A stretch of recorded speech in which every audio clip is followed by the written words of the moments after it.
Independent Women's Forum. I'm Ericka Andersen, and I'm excited to be joined today by Jenn Jacques, editor-at-large at reachbangclear.com, a website about guns, gear, policy, and more. She's also a longtime Second Amendment defender and concealed carry advocate, as well as a visiting fellow at the Independent Women's Forum. So that is a lot of information. Thank you, Jenn, for coming on.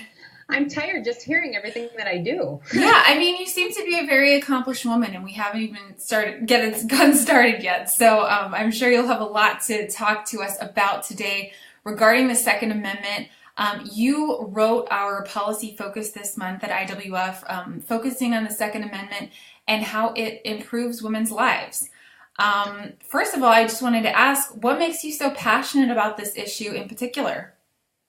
Well, you know, Ericka, I grew up in a hunting family, and my dad would take my sister and I on, car rides in his truck and say, we're one generation away from losing all of our American rights, and we need to support our, constitutional rights, and you have to be outspoken or everything could be taken away in an instant. And so I've always been very passionate about politics. But then when my son got a little older and wanted to start going hunting, I took hunter safety with him and noticed all of the women in the hunter safety program at our local high school and started talking to them. And, a lot of them had similar stories to me where they had always used their dad's or their husband's guns, but never had their own. And I noticed a huge trend, a big shift in that women are really starting to embrace their Second Amendment rights. And that's why I wrote this policy paper, to show how many tremendous positive effects it's had on thousands and millions of women. Right. And in the policy piece, which we will link as soon as we're done filming, you actually started out discussing the hashtag MeToo campaign. The campaign that's been going around the internet of women sharing their stories of being harassed and assaulted. But ironically, what you talk about is that the same people that are, kind of pushing this campaign are also in the media and culture raging against gun ownership, specifically concealed carry permits. What's up with that? Why do you think there's like this disconnect on those two issues? Well, I think it's really sad that there are plenty of women speaking up and speaking out about guns and about gun rights. However, it's largely and overwhelmingly one-sided. We have Hollywood, Moms Demand, Everytown, musical artists. Everybody speaks out in favor of gun control. But I don't think they really understand how much women need a level playing field, especially in this day and age. And firearms actually fill that gap. And I advocate for starting out with taking a Refuse to be a Victim program, learning situational awareness, learning all of the tools that you have available to you for self-defense, and really that you have a personal protection plan in place. And that just means if something were to happen to you, you know how to defend yourself with what you have. And you call it a quote, power equalizer. That's also something we have a woman this month, I'm sure you know her, Kimberly Corbin, who's our modern feminist of the month. And she used similar language when discussing her platform on advocating for Second Amendment rights. Why do you call it a power equalizer? Because, face it, men are bigger, stronger, faster than women. It is what it is. That is not anything against women, because I love our differences from men. I think they're great. I celebrate them. But the fact of the matter is, if I'm walking out to my car at night in a Walmart parking lot and a 350-pound man came up to me, there wouldn't be a whole lot that these two could do to stop him from harming me, honestly. So that's why I make sure I'm always keeping my head on a swivel. That gives me power. I know what's going on. I'm making eye contact with other people. I'm showing them, look, I know who I am. I'm confident. I'm not looking down. I'm looking right at you. I make sure that I'm always aware of my surroundings. I make sure that if something were to happen, I always knew where the exits were. There's just simple things that every woman can do in every situation to make themselves not only not a target, but not a victim. And so another thing that you talk about in the focus, and I think is huge and really important, are the myths that are so pervasive in our culture. And in fact, even just last year, you talk about, I want to pull up the quote here, President Obama tweeted last year, here's his quote: "A violent felon can buy the exact same weapon over the internet with no background check, no questions asked." But this is the exact same weapon as, like a normal person. That is what he's saying. That's not true. I remember when that tweet came out, and just everyone that knows anything about the Second Amendment or anything about gun regulations was like, hi, that's totally untrue. That was a myth. There are other myths. What are some of the things that you're seeing people believe that just aren't true? Well, one of the things that really bothers me as a mother is when women say to me, well, you're a mom. How on earth can you have guns in your home? You're a mother. Well, let me tell you something, and I'm going to be very blunt here. Every child that comes into this home, whether it's for a play date or a holiday, gets the talking to. I teach them what the Eddie Eagle child gun safety program from the NRA teaches children, which is if you ever come across a gun, you stop, don't touch, run away, tell an adult. I teach children in no uncertain terms that this tool can harm you, not unlike a kitchen stove, a car, a busy street.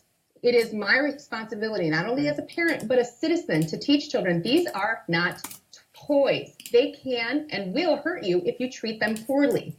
Now, I believe that this takes away all of the curiosity that kids are so famous for. Curiosity killed the cat.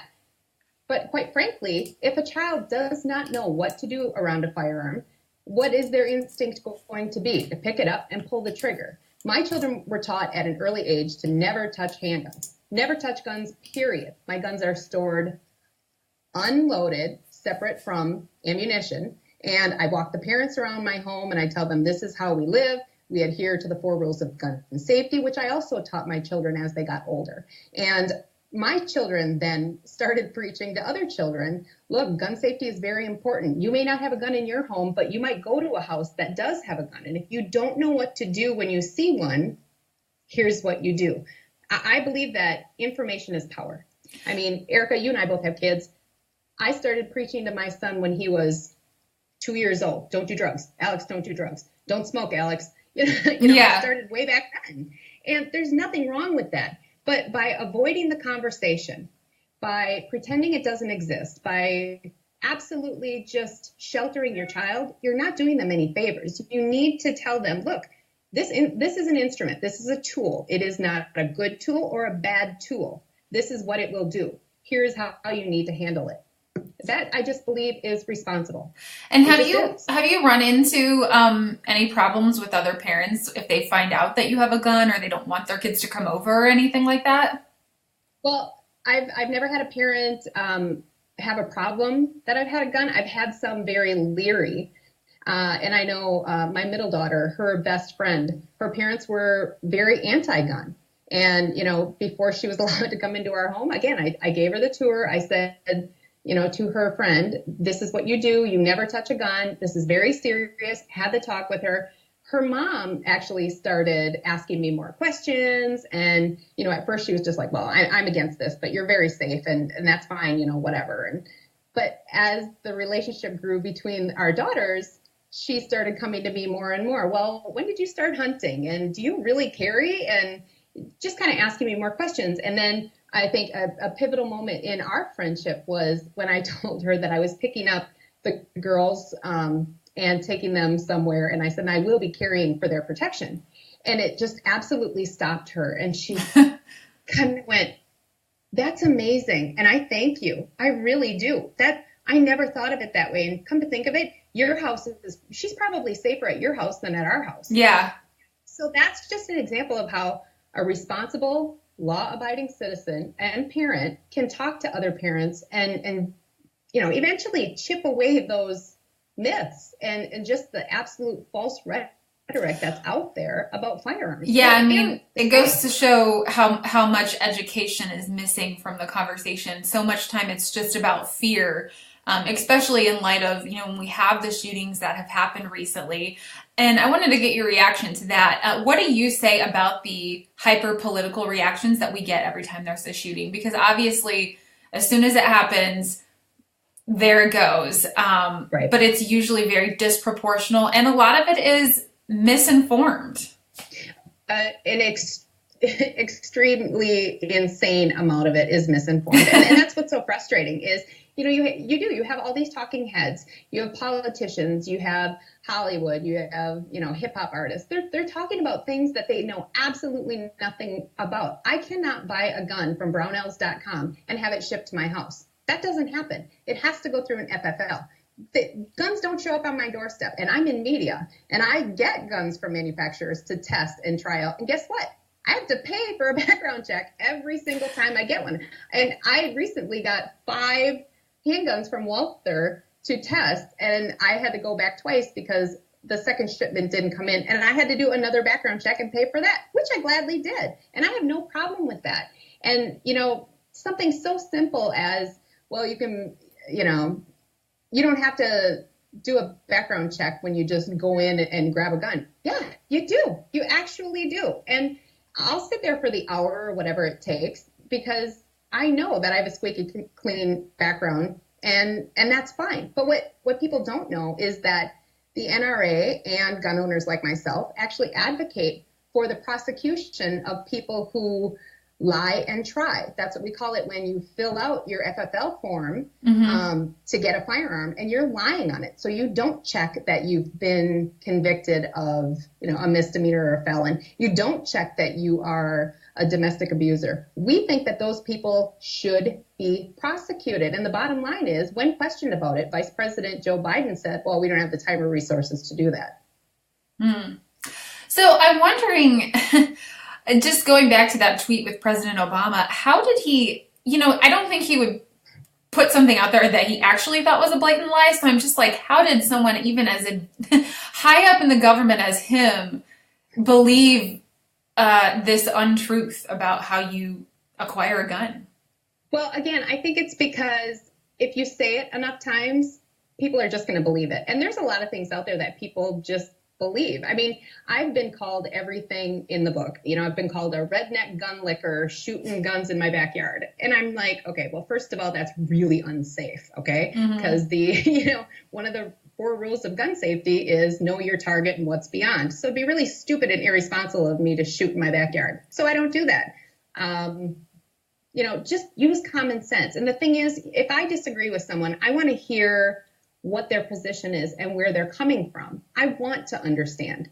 And the biggest difference in the fight for Second Amendment or, against gun control is that their side really does not want to have a conversation with us. And I think that's really sad. I believe that's why as women, and especially as mothers, we really do have a responsibility and a civic duty to talk to other mothers and tell them, look, I am a hunter and I am a gun owner and I am a concealed carry permit holder. And it's okay. This is how I do it. And my children, I believe, are better off for it. My home is better off for it. Yeah. And I think one thing that people don't seem to grasp many times is how many laws are in place. They're and either not being enforced correctly or obviously not being followed by criminals. I mean, that's the one that always gets me. What is the definition of a criminal? It's someone who does not follow the law.